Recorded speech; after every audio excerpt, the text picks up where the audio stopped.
Welcome to Have You Ever Met a Haiku? The first thing that you need to know is what is a haiku. It's a syllable-based poem that's 17 syllables long. And the mode of haiku that I use is broken into 3 lines of 5 syllables, 7 syllables, and 5 syllables. So an example of this is here. So, let us speak our truth. Let our voices protect us where our silence failed. Next question is what is meta? Meta in this context is an extra level of meaning or metaphor that goes beyond just the words on the page. So, these are what I call book-shaped kinetic poetry sculptures. When I need to be close to you, I ask how far I am from myself. And the I is constantly moving away from myself. When I wrote that, I thought it was a romantic poem. Shows what fucking headspace I was in. So this one really does play with the expectations of this 5 syllables, 7 syllables, and then 5 syllables. So we have, I always assume I'm a misplaced word away from being alone. And on the back it says, #trauma bonding sucks. Now for clarification, trauma bonding is not bonding over being traumatized, that I learned very much to my detriment. It is also not bonding through having a shared traumatic experience. Trauma bonding is something that happens in toxic and or abusive relationships where the repeated giving of validation and love and then the revoking of validation of love, i.e. love bombing followed up by stonewalling, makes you really desperate to get that validation from the person that you're now in a toxic bond with. I had a moment of clarity about 4 months, 1 week, and 1 day ago, in which I had this realization, which is invalidating myself for validation is contradiction. And that's not a typo, because that contradiction is my addiction. And it's the core of my addiction.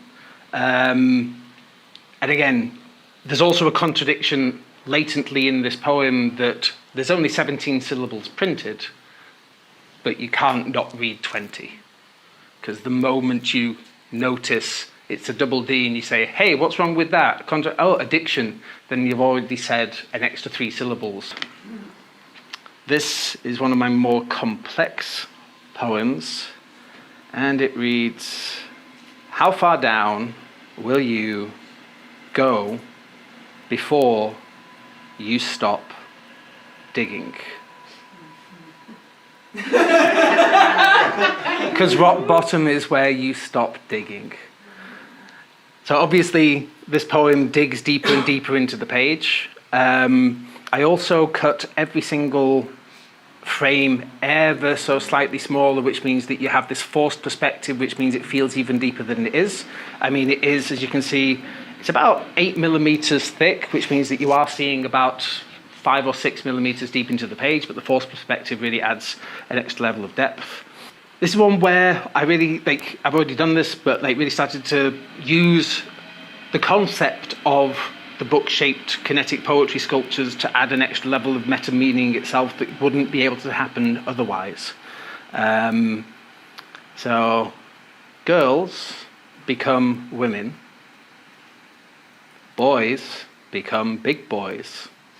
Gender is hierarchy. Fuck gender roles.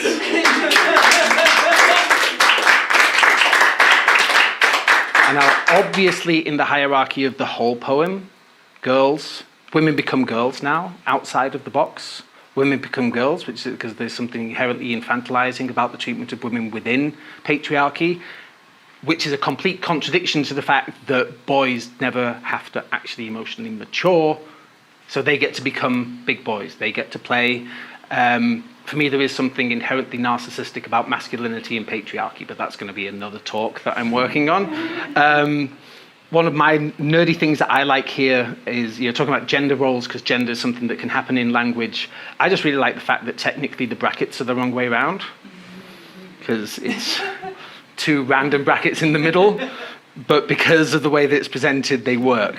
I like that fuck gender roles and women become girls are outside of the gender hierarchy box where the boys become big boys. What I didn't notice about this until I showed it to some friends a couple of weeks ago is there is a point at which it says boys become women. Like, that's some subconscious trans shit right there. Like, it's like, now I know how Lily and Lana Wachowski felt. Like, this poem is it's lyrics from one of my favorite Prodigy songs of the 90s, which you may or may not know, but it says, "You're no good for me. I don't need nobody. Don't need no one. That's no good for me." Hashtag rave wisdom. And in this poem, there are technically only 17 syllables printed that you actually read.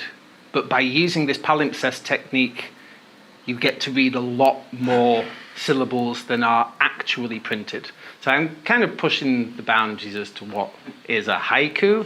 I'd already written this poem, which is literally just a quote out of my life. It's a conversation that I had with a girlfriend.